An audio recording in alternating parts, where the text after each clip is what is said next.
ಶ್ರೀರಸ್ತು ಶುಭಮಸ್ತು serial Janardhan ಮಗಳವಾಗಿದ್ದಾಗ Purnima ಏನಿದು master plan. ಮಾಧವನ ಮನೆಯಲ್ಲಿ Avinash ತುಳಸಿಯನ್ನು surprise ಆಗಿ ಕರೆದು ಅಮ್ಮಂದಿರ ದಿನಾಚರಣೆಯನ್ನು ಆಚರಣೆ ಮಾಡುತ್ತಾನೆ. ಹಾಗೆ ಅವಿನಾಶ್ ಕೇಕ್ ಕಟ್ ಮಾಡಿಸುತ್ತಾನೆ. ತುಳಸಿಗೆ ಅವಿ ವಿಶ್ ಮಾಡಿದ್ದನ್ನು ನೋಡಿ ಬಹಳ ಖುಷಿಯಾಗುತ್ತದೆ. ಅವಿಗೆ ತುಳಸಿ ಅಂದರೆ ಅದೇನೋ ಬಹಳ ಪ್ರೀತಿ. ತುಳಸಿ ಜೊತೆ ಅದೇನೋ ಉತ್ತಮ ಸಂಬಂಧವನ್ನು ಇಟ್ಟುಕೊಂಡಿದ್ದಾನೆ. ಇದರಿಂದಾಗಿ ಮಾಧವನ್ ಜೊತೆಗೆ ಇದ್ದ ಕೊಂಚ ಮನಸ್ತಾಪ ಕಡಿಮೆಯಾಗಿದೆ.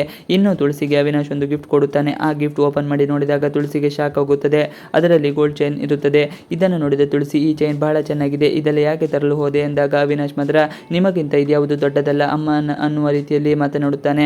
ಈ ವೇಳೆ ಅಲ್ಲಿಗೆ ಅಮ್ಮನಿಗೆ ವಿಶ್ ಮಾಡಲು ಎಂದು ಸಮರ್ಥ್ ಬರುತ್ತಾನೆ. ಸಮರ್ಥ್ ಅವಿ ಕೊಟ್ಟ ಗಿಫ್ಟ್ ನೋಡಿ ಹಿಂದೆ ಸರಿಯುತ್ತಾನೆ. ಮಗನನ್ನು ನೋಡಿದ ತುಳಸಿ ಸಮರ್ಥ್ ಬಾ ಎಂದು ಕರೆಯುತ್ತಾರೆ. ಆದರೆ ಸಮರ್ಥ್ಗೆ ತನಗೆ ಬೇರೆ ಕೆಲಸ ಇದೆ ಎಂದು ಅಲ್ಲಿಂದ ಹೊರಟು ಹೋಗುತ್ತಾನೆ. ತುಳಸಿಗೆ ಅದು ನೋವು ಆಗುತ್ತದೆ.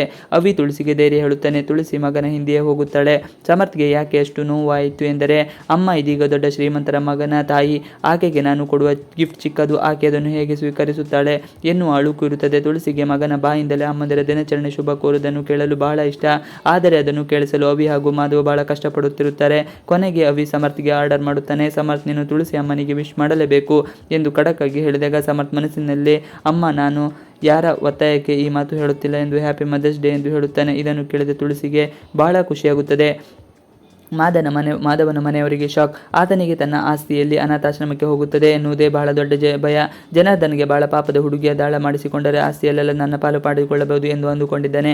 ಅದೇ ರೀತಿ ಮಾಡ್ತಾನೆ ಕೂಡ. ಜನಾರ್ದನ್ ಹಾಗೂ ವನಜ ದಂಪತಿಗಳು ಬಹಳ ಪ್ರೀತಿಯಿಂದ ಮನೆ ಮಂದಿಗೆ ಸ್ವಾಗತ ಮಾಡುತ್ತಾರೆ. ದೀಪಿಕಾಗೆ ಈ ಪ್ಲಾನ್ ಮೊದಲು ತಿಳಿದುದರಿಂದ ಆಕೆ ಫುಲ್ ಸೈಲೆಂಟ್ ಆಗಿ ಇರುತ್ತಾಳೆ. ಹೇಗಾದ್ರೂ ಮಾಡಿ ಆಸ್ತಿಯನ್ನು ಅಪ್ಪನ ಕೈ ಸೇರಲಿ ಎಂದುಕೊಳ್ಳುತ್ತಾಳೆ. ಇದಕ್ಕೆ ಪೂರ್ಣಿಮಾ ಬಲಿಪಶು ಆಗುವುದು ಎನ್ನುವುದೇ ಅವಳ ಬಯಕೆ. ಅಪ್ಪನ ಮಾತಿಗೆ ನಕ್ಕಿದ್ದೇಕೆ ದೀಪಿಕಾ. ಇನ್ನು ಜನಾರ್ದನ್ ಪೂರ್ಣಿಮಾಳನ್ನು ಕರೆಯುತ್ತಾನೆ. ಆಕೆಯನ್ನು ನೋಡಿದ ಜನಾರ್ದನ್ ನನ್ನ ದೊಡ್ಡ ಮಗಳನ್ನು ನಾನು 25 ವರ್ಷ ಹಿಂದೆ ಒಂದು ದೇವಾಲಯದಲ್ಲಿ ಬಿಟ್ಟು ಹೋಗಿದ್ದೆವು. ಆಕೆ ಬೇರೆಯವರು ಅಲ್ಲ, ಅದು ನೀನೇ ಪೂರ್ಣಿಮಾ, ನೀನೇ ನನ್ನ ದೊಡ್ಡ ಮಗಳು ಎಂದು ಹೇಳಿದಾಗ ಪೂರ್ಣಿಮಾಗೆ ಶಾಕ್ ಆಗುತ್ತದೆ. ಮಾಧವ ಬೇರೆಗಾಗಿ ಬಿಡುತ್ತಾನೆ. ಇದೇನಿದು ಇಷ್ಟು ದಿನ ತಿಳಿಯದೇ ಇರುವ ಸತ್ಯ ಇದೀಗ ಒಂದೊಂದಾಗಿ ಬೆಳಕಿ ಬರ್ತಿದೆ ಅಲ್ವಾ ಎಂದು ಮಾಧವನ ಮನದಲ್ಲಿ ಯೋಚನೆ ಆಗುತ್ತದೆ. ಜನಾರ್ದನ್ ಮಾತಿಗೆ ಮೌನಿಯಾದ ಪೂರ್ಣಿಮಾ ಏನು ಹೇಳುತ್ತಿದ್ದೀರಿ ಜನಾರ್ದನ್, ಅದು ಹೇಗೆ ಪೂರ್ಣಿಮಾ ನಿನ್ನ ಮಗಳಲು ಸಾಧ್ಯ ಎಂದು ಮಾಧವ ಕೇಳಿದಾಗ ಜನಾರ್ದನ್ ಪೂರ್ಣಿಮಾ ನನ್ನ ಮಗಳೇ, ಮಾಧವ ಅವರೇ ಎಂದು ಹೇಳುತ್ತಾನೆ. ಇದನ್ನು ಕೇಳಿದ ಪೂರ್ಣಿಮಾ ಹಾಗೂ ಮನೆ ಮಂದಿ ಬಹಳ ಶಾಕ್ ಆಗಿದ್ದಾರೆ. ಇದು ಹೇಗೆ ಸಾಧ್ಯ ಎನ್ನುವ ಮನಸ್ಥಿತಿ ಎಲ್ಲರಲ್ಲೂ ಮೂಡಿದೆ. ಶ್ರೀರಸ್ತು ಶುಭಮಸ್ತು ಸೀರಿಯಲ್ ಜನಾರ್ದನ್ ಮಸಲತ್ತು ಬಲಿಯಾಗುತ್ತಾಳ ಪೂರ್ಣಿಮಾಗೆ ದೀಪಿಕಾ ಅಂದರೆ ಬಹಳ ಪ್ರೀತಿ. ಆಕೆಗೆ ಅದ್ಯಾವುಕೋ ತನ್ನ ತಂಗಿನೇ ಈ ಮನೆಯ ಸೊಸೆಯಾಗಿ ಬಂದಿದ್ದಾಳೆ ಅನ್ನುವ ಖುಷಿ.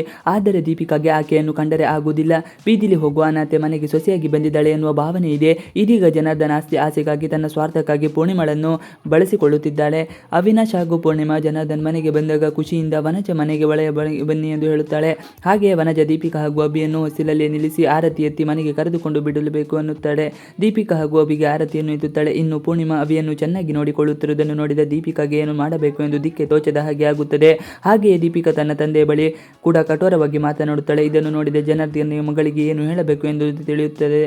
ನನಗೆ ಯಾಕೆ ಈ ಮನೆಯಲ್ಲಿ ಇಷ್ಟೊಂದು ಫಾರ್ಮಾಲಿಟೀಸ್, ನನಗೆ ಹೇಗೆ ಇರಬೇಕು ಎಂದು ಗೊತ್ತು ಎಂದು ಹೇಳಿರುತ್ತಾಳೆ. ಆ ಕೂಡಲೇ ಜನಾರ್ದನನ್ನು ಮಾತನಾಡುವುದಿಲ್ಲ. ದೀಪಿಕಾಳನ್ನು ನಾನು ಬಹಳ ಮುದ್ದಾಗಿ ಬೆಳೆಸಿದ್ದೇನೆ, ಆಕೆಗೆ ಸರಿ ತಪ್ಪು ಯಾವುದು ಗೊತ್ತಾಗಿರುವುದಿಲ್ಲ, ನೀನೇ ಆಕೆಗೆ ತಿಳಿ ಹೇಳಬೇಕಮ್ಮ ಪೂರ್ಣಿಮಾ ಎಂದು ಜನಾರ್ದನ್ ಹೇಳುತ್ತಾರೆ. ಇದರಿಂದ ದೀಪಿಕಾಗೆ ಮತ್ತಷ್ಟು ಕೋಪ ಬರುತ್ತದೆ. ದೀಪಿಕಾ ಮಾತಿಗೆ ಜನಾರ್ದನ್ ಬ್ರೇಕ್ ಆದಾದ ಬಳಿಕ ಜನಾರ್ದನ್ ಮೆತ್ತಗೆ ದೀಪಿಕಾಳನ್ನು ಒಳಗೆ ಕರೆದುಕೊಂಡು ಬಂದು ಹೇಳುತ್ತಾನೆ. ದೀಪಿಕಾ ಈ ಮನೆಯ ಆಸ್ತಿಯನ್ನು ನಿಮ್ಮ ತಾತ ನಿಮ್ಮ ಅಕ್ಕನಿಗೆ ಹೆಸರಿಗೆ ಮಾಡಿದ್ದಾರೆ. ನಿಮ್ಮ ಅಕ್ಕನಿಗೆ 25 ವರ್ಷ ಆದ ಬಳಿಕ ಆಸ್ತಿ ಕೈಗೆ ಸೇರುತ್ತದೆ. ಒಂದು ವೇಳೆ ಆಕೆ ತೆಗೆದುಕೊಂಡಿಲ್ಲ ಎಂದಾದರೆ ಅದು ಅನಾಥಾಶ್ರಮಕ್ಕೆ ಸೇರುತ್ತದೆ. ಅದಕ್ಕೆ ನಾನು ಪೂರ್ಣಿಮಾ ನಿನ್ನ ಅಕ್ಕ ಎಂದು ತೋರಿಸಬೇಕು ಅಂತ ಇದ್ದೇನೆ. ಆದರೆ ನೀನು ಅದಕ್ಕೆ ಆಸ್ಪದ ಮಾಡಿ ಕೊಡುತ್ತಿಲ್ಲ ಏಕೆ ಎನ್ನುತ್ತಾಳೆ. ದೀಪಿಕಾ ಆಟ ಶುರು. ಬಳಿಕ ದೀಪಿಕಾ ನನಗೆ ತಿಳಿದಿಲ್ಲ ನೀವು ಈ ರೀತಿ ಅದಕ್ಕಾಗಿ ಅವಳ ಬಳಿ ಮಾತನಾಡಿದಿರಿ ಎಂದು ನನಗೆ ಈಗ ಅರ್ಥ ಆಗುತ್ತಿದೆ. ಹೇಗಾದರೂ ಮಾಡಿ ಪೂರ್ಣಿಮಾ ಬ್ರೈನ್ ವಾಶ್ ಮಾಡಿ ಆ ಆಸ್ತಿಯನ್ನು ನಮ್ಮದಾಗಿಸಿಕೊಳ್ಳೋಣ. ಆಕೆಯ ಬ್ರೈನ್ ವಾಶ್ ಮಾಡುವ ಕೆಲಸ ನನಗೆ ಬಿಟ್ಟು ಬಿಡಿ ಎಂದು ಹೇಳುತ್ತಾಳೆ. ಆದರೂ ಜನಾರ್ದನ್ ತನ್ನ ಮೊದಲ ಮಗಳನ್ನು ಹೇಗಾದರೂ ಮಾಡಿ ಪಡೆದುಕೊಳ್ಳಬೇಕು ಎನ್ನುವ ಆಸೆ ಆತನಿಗೆ ಇಲ್ಲ. ಆದರೆ ವನಜಗೆ ದೊಡ್ಡ ಮಗಳ ಬಗ್ಗೆ ಬಹಳ ಆಸೆ ಇರುತ್ತದೆ. ಆಸ್ತಿಗಾಗಿ ದಾಲ ಉಳಿಸಿದ ಜನಾರ್ದನ್ ಆಸ್ತಿಯ ಆಸೆಗಾದರೂ ತನ್ನ ಮಗಳನ್ನು ಯಜಮಾನರು ಮನೆಗೆ ಕರೆದುಕೊಂಡು ಬರುತ್ತಾರೆ ಎಂದುಕೊಂಡಿದ್ದೆ. ಆದರೆ ಇದೀಗ ಅದು ಕೂಡ ಸುಳ್ಳಾಗಿದೆ ಎಂದು ಮನದಲ್ಲೇ ವನಜ ನೊಂದುಕೊಂಡು ಇರುತ್ತಾಳೆ. ಇತ್ತ ದೀಪಿಕಾ ಪೂರ್ಣಿಮಾ ಬಳಿ ಬಂದು ನನ್ನನ್ನು ಕ್ಷಮಿಸಿ ಬಿಡಿ ಅಕ್ಕ, ನಾನು ನಿಮ್ಮ ಬಗ್ಗೆ ತಪ್ಪು ತಿಳಿದುಕೊಂಡು ಬಿಟ್ಟಿದ್ದೇನೆ. ನನಗೆ ನೀವೇ ಅಕ್ಕ, ನಿಮ್ಮನ್ನು ಬಿಟ್ಟರೆ ನನಗೆ ಯಾರಿದ್ದಾರೆ? ದುಡುಕಿನಿಂದ ನಿಮ್ಮ ಜೊತೆ ಮಾತನಾಡಿದ್ದೇನೆ, ನನ್ನನ್ನು ಕ್ಷಮಿಸಿ ಎಂದು ಪೂರ್ಣಿಮಾ ಬಳಿ ಕ್ಷಮೆ ಕೇಳುತ್ತಾಳೆ. ದೀಪಿಕಾಳನ್ನು ನೋಡಿದ ಅವಿಗೆ ಬಹಳ ಸಂತಸ ಆಗುತ್ತದೆ. ಆಕೆ ಬದಲಾಗಿದ್ದಾಳೆ ಎನ್ನುವ ಸಂತಸವೂ ಮನೆ ಮಾಡಿದೆ. ಇವಿಷ್ಟು ಇವತ್ತಿನ ವಿಡಿಯೋ. ಈ ವಿಡಿಯೋ ಇಷ್ಟ ಆದರೆ ಪ್ಲೀಸ್ ಲೈಕ್ ಚಾನಲ್ ಸಬ್ಸ್ಕ್ರೈಬ್ ಮಾಡಿ. ನೀವು ನಮ್ಮ ಯೂಟ್ಯೂಬ್ ಚಾನಲ್ಗೆ ಸಬ್ಸ್ಕ್ರೈಬ್ ಆಗಿಲ್ಲ ಅಂದರೆ ಬೇಗ ಸಬ್ಸ್ಕ್ರೈಬ್ ಮಾಡ್ಕೊಳ್ಳಿ. ನಾವು ಹಾಕುವಂತ ಎಲ್ಲ ವಿಡಿಯೋಗಳು ನೋಟಿಫಿಕೇಶನ್ ಮುಖಾಂತರ ದೊರೆಯುತ್ತದೆ. Thanks for watching video. Please like channel subscribe our channel for more videos.